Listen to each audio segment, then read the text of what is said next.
அமரன் தீபாவளிக்கு ரிலீஸ் ஆன இந்த படம் இப்போ வரைக்கும் இவ்வளோ பெரிய வெற்றி பெறும் அப்படின்னு யாரும் எதுவுமே நினைக்கல.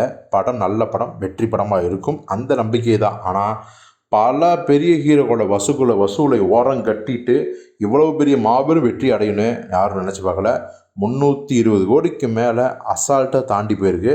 4வது வாரமும் ஹவுஸ்ஃபுல்லாக ஓடிட்டுருக்கு. அப்படிங்கிறதெல்லாம் சாதாரண விஷயமே இல்லை.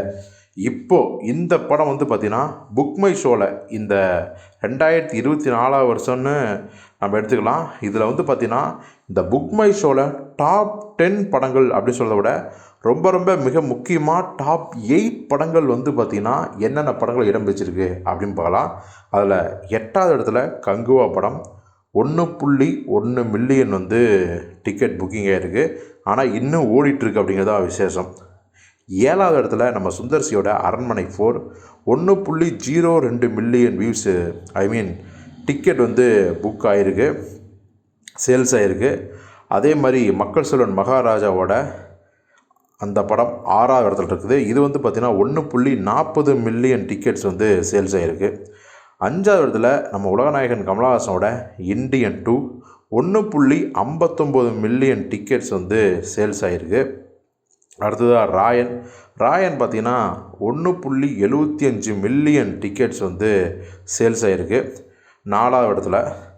3வது இடத்துல பார்த்திங்கன்னா வேட்டையன் 2.73 மில்லியன் டிக்கெட்ஸ் சேல்ஸ் ஆகிருக்கு. 2வது இடத்துல நம்ம விஜயோட கோட் 4.5 மில்லியன் டிக்கெட்ஸ் சேல்ஸ் ஆகிருக்குது.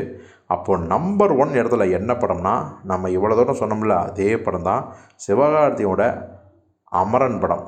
இந்த படம் பாருங்கள் 4.6 மில்லியன் டிக்கெட்ஸ் சேல்ஸ் ஆகிருக்கு. இது சாதாரண விஷயமே இல்லை.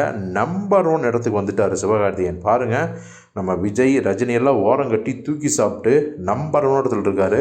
ஸோ இந்த அளவுக்கு இந்த படம் சக்கப்போடு போடுதுன்னா அடுத்த படத்துலலாம் அவருடைய வளர்ச்சியும் உயரமும் வேறு லெவலில் இருக்கும்னு நம்ம இப்போவே உறுதியாக சொல்லலாம்.